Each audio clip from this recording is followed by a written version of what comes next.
Welcome back to another episode of Investigating Innovation with the I2C. I'm your host, Madison Travis, and on this episode's Spark Spotlight, we'll be talking to Dan Whiting about his entrepreneurial journey with FighterLink. Let's roll. Hey Dan, how are you doing? Great. How's it going, Madison? It's good. Just happy to have you in the Spark studio today. And to do this for a while, and we're finally here, Finally. so we're excited to tell you a little bit about our story. And I was going to say, let's just jump right on into it. What is FighterLink? Like, what's the story behind it and everything? Well, yeah. So it's a long yet distinguished story. Yeah, a good way to describe it.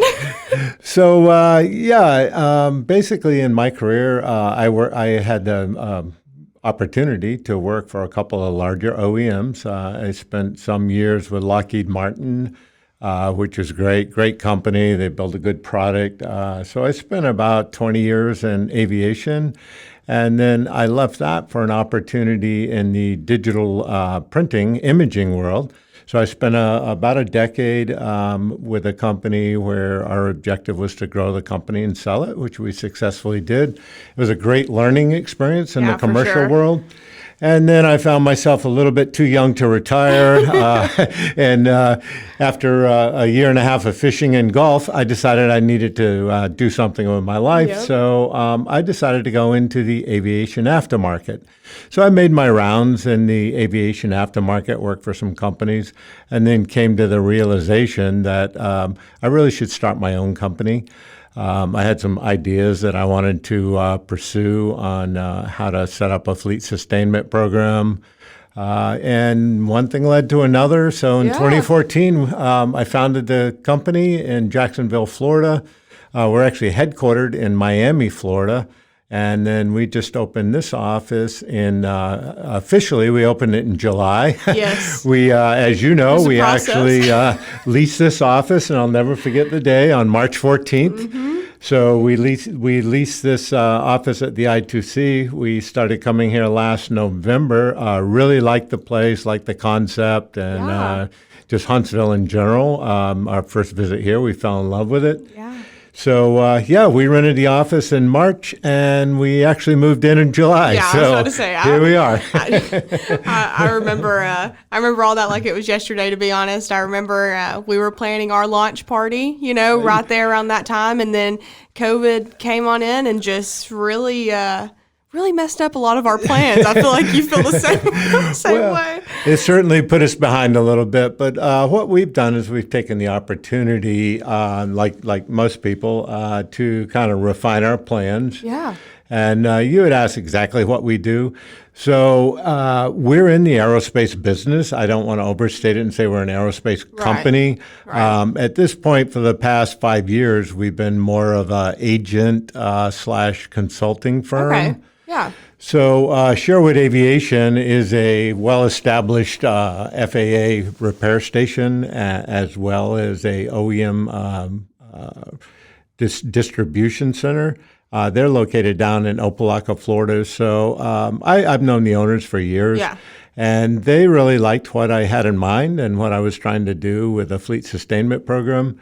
And I worked with them actually for about 5.5 years. I'm still working with them. Right, I still represent them.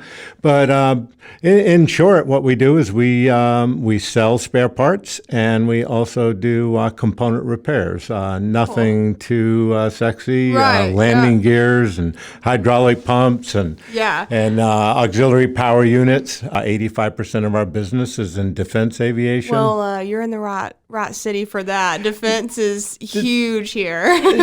Yes, Huntsville is definitely rich in defense, and it's a military town. And it's something I really thought I was never going to get any sort of knowledge or skill in, and here I am. I feel like if you are in the business realm in Huntsville, inevitably you're going to get some sort of defense knowledge, But, I mean, you guys fit right in here. And I remember kind of thinking that whenever we first met with you guys back in March, it seemed, like it made sense, honestly. And I know that the I2C is so happy to have you guys here. And, it is a chance to refine all the details that maybe got skipped over in some areas, because you get so busy and just almost in the flow of things to where you don't think about the details that really make everything come together in the end. So COVID, has given that opportunity, I guess, in some way. It is. It's a new experience. For sure.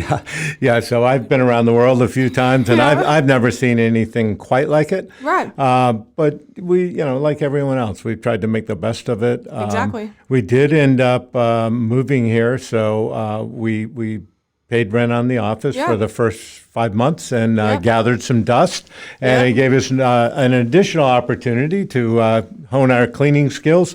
Hey, But- there you go. It's all about the little things. That's right. Well, we moved in and actually officially opened right after the 4th of July. And quite honestly, we have not had an opportunity to enjoy Huntsville too much because we've been working long Been days busy. and Yep.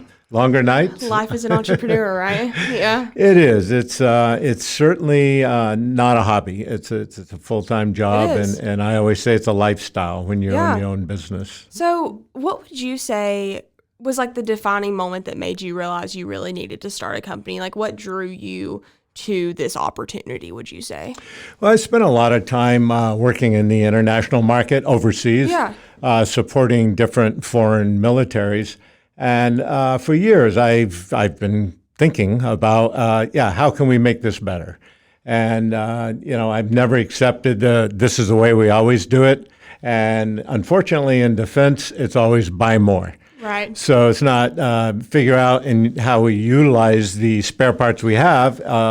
The OEMs will typically say, well, you need more spares. Okay. So, Yeah. so we basically have two products. It's got a bit of an interesting story. So over the years, and the reason that I started FighterLink Solutions was to support our military operators and our allies around the world, commonly referred to as FMS, so foreign military sales. And after working in the international market for 10 years, you see the struggles that the foreign operators have. And mainly it's a supply chain issue. You're right. So what I tried to do was kind of just gather up all my knowledge, and I defined a fleet sustainment program. And it's based on what I call the collective alliance capability. So that's a term that I coined some years ago, and it's really the methodology of how I do this. So we've been working on this program for just over 5 years while we were building the company. So as you know, defense is highly regulated. Yes. And we have a saying in aviation that the paperwork has to equal the weight of the airplane before it'll fly. It is highly regulated, and for good reason. Yes, of Right? course. Of course. So, flying in defense is a little bit different than taking a flight across yeah. country, Yep. but it's just been a great area. So your question, why did I start this company? So I told you I made my rounds a little bit Right, in the right. aftermarket company. So I did work for 3 different aftermarket companies. And then I came to the realization that I actually probably knew more than most of them as far as sustainment and how things worked. And Right. I made the call, and I just said, I'm going to start Yeah. my own company. And I think that that's a very common thing that happens is usually that person is working in said industry or with said company, and they end up seeing that issue or seeing something that needs to be fixed, and so they decide to take it upon themselves to fix that. I'm actually in an entrepreneurship class right now, and we're learning a lot about why an entrepreneur chooses to go about what they do and why they choose a business. But I feel like across the board, regardless, there's always passion behind it. And that's the underlying key factor that, ignites that journey, I guess. You do have to be very committed For sure. because it is a lifestyle. It's not Yeah. not just a job. Right. Right, it is. It's a big So, decision. Yeah. What would you say is your kind of role within the company? Like what are you doing kind of day in? Like what does daily life look like, I guess, for you? Well, actually, it's quite interesting. Up until we opened the office here, so I was pretty much a home-based office. I do have an office in Opelika, Florida, on the Sherwood Aviation compound. So, but primarily I worked out of my home. So I had about 3 rooms dedicated just to business. Pretty much the services that we provide is we do source approval packages, which probably doesn't mean much to most people. But in short, to work on certain components in aviation, you have to be an approved source. And you have to be approved by the government, the engineering authority. So what that means is more paperwork. So I put together these comprehensive packages based on what Sherwood's capabilities are, and I submit those to the government under contract from Sherwood. So I actually do the work as well as create the work. So I write a lot. I write proposals. I write white papers. I was going to say, I'm papers. sure like the proposals and white papers and things are a huge part of your daily task, but. Well, they are, and my assistant, who you just met, Miss Peterson, is our director of customer service. So she does bid boards. Right. We bid parts because everything is competitive in very. the government business. Very. And you have to have, the whole idea is that the government gets the best price. I'm not sure that's always the case, but in most cases it is. Right. So, I mean, you've been around, I guess, 5-6-ish years. You said 2014, was kind of the start of all this. What would you say the future is kind of looking like for FighterLink? Or like, what are some notable things that you can mention that are not secret? Well, yes, we are getting ready to roll out a couple programs. So without spilling the beans too much, up until now, we primarily have as I said, we're working more in a consulting role and an agency role. Mm-hmm. So I still represent Sherwood Aviation, great company. We have great capabilities. But part of the reason that we moved here is we are getting ready to roll out our fleet sustainment program. And interestingly enough, a longtime associate, Mr. Wolfgang Posch of the Posch Group, has a license for these really cool interactive electronic technical manuals. So I've known and worked with Wolfgang for years. And about 3 years ago, we were just chatting one afternoon, and we realized that he's got a really great product, and my fleet sustainment program is going to be a great product. Well, what we did is we actually coupled them. Okay. So instead of having two good products, now we have one great product. Yeah. Because the IETMs, or interactive electronic technical manuals, are actually the platform, if you will, that operates my fleet sustainment program. It's quite funny. Again, it's the defense business, and particularly in aviation, every segment has its own language, and it's very interesting if you have someone that not in the business in the room, because we do speak our own language, and largely it's in acronyms. Yes. So it's funny.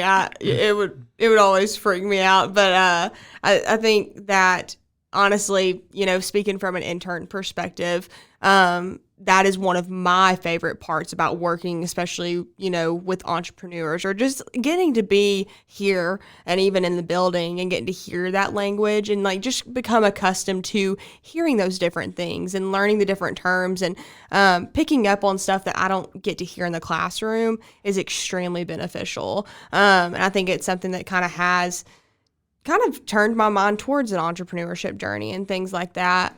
Getting to hear stories like yours is very inspiring, and getting to actually see that firsthand is very impactful. Well, there are two constants, and you and I had this discussion before. If you want to start a business, the two things that you need to know right up front is there's two things that can be applied to every business you start, from a Kool-Aid stand to a defense company.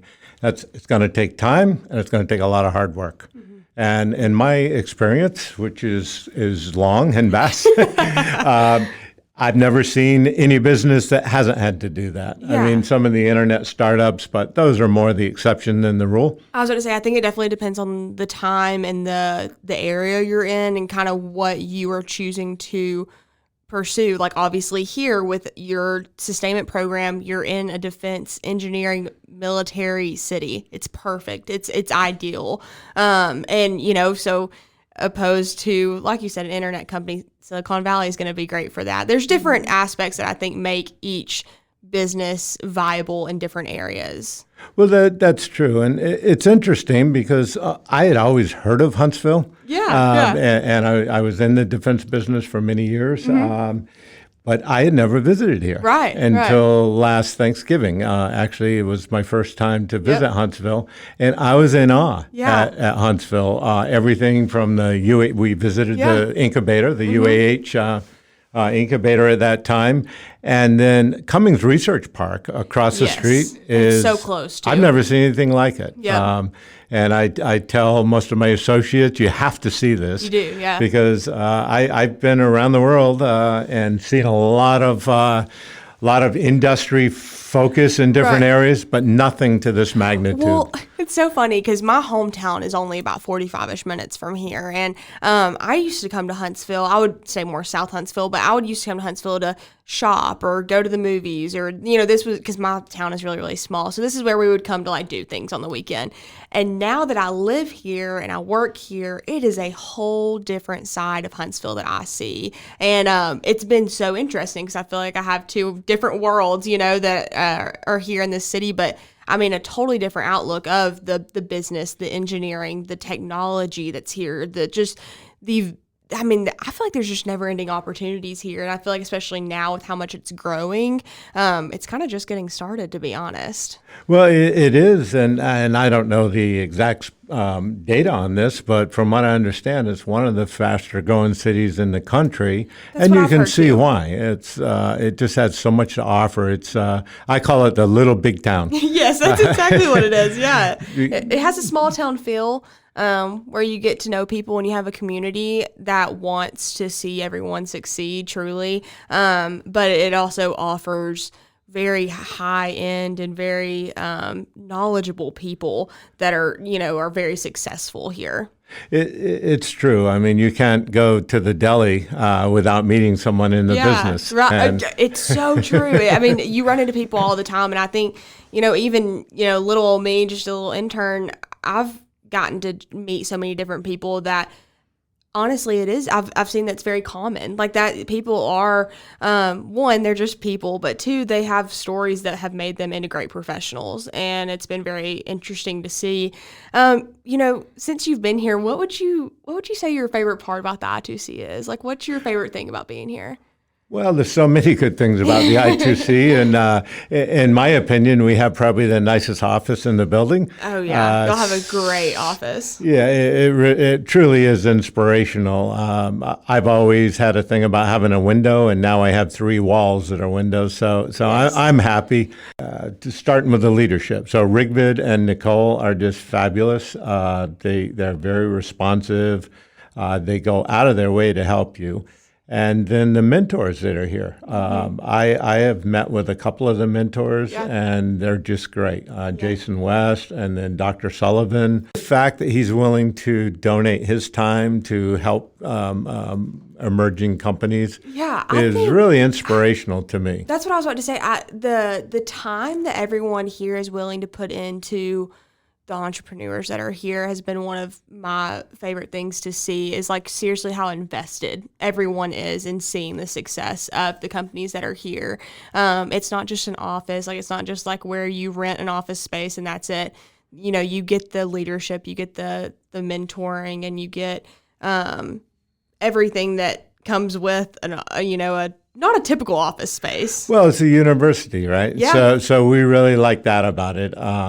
It's nice to have the students back. When we first moved here in July, it was pretty quiet. I know. Yeah, for a few definitely. months. But I try to take a walk every Mm-hmm. afternoon. We actually use the gym here, which is great. Yes. It's a good deal for us. Yeah. And the gym is fabulous. The cafeteria. Most people do not like to eat in the cafeteria. For me, I was gonna say maybe I'm a little biased because I'm a student, but it's pretty good. it is good. And Wednesday on Fried Chicken Day, I definitely try to make it in. Yes, that's all of our favorites. I think obviously, since I work here, I am a little biased, but the I2C has been a lot more than I originally thought it was going to be, because I came really at the very beginning of when they first opened. I'm pretty sure they opened in July. I started working at the very beginning of September. So nothing had really happened here yet. And I think back and I'm like, this is, it's so much bigger and so much more impactful than I thought it would be originally. And getting to meet the entrepreneurs and hear their stories and getting to see them grow and be successful has been really inspirational to me, but also like kind of lighting a fire in me to like work harder and also build my network and expand those connections too. You know, well, you get to see how businesses start from square one. Well, another one of my very good benefit for being here is we do have a couple of interns that work for us. And I have to say, for instance, we're in the aerospace business, so I have a student that's only been with us for a few weeks, but he has a bachelor's in mechanical engineering, and he's studying aerospace engineering. Yeah. So he's on a 3-year program, Right. and so far it's worked out great. I mean, he's extremely smart. Perhaps some of the work we're doing is not as challenging as he would like, but he's brought some good ideas to us from a different perspective that, when you work at home, you're kind of working in a vacuum. Yeah. So that's the other thing I like about being here. That's what I was going to say. It's a very much, it is an incubator. And also, aside from that, you get access to, like you said, the students and, people who are interested to see what's inside this building and people who are eager to get a head start and get involved in some sort of industry. And interning for a startup is a lot of fun and it's different and it's interesting. And I think it's something that they want to be a part of. So that's definitely a benefit of being here at the I2C. And you guys haven't even been here that long and you're already kind of, seeing that come to fruition a little bit. But, we've heard a little bit about your journey and everything. What is some advice that you would give to someone looking to start a company?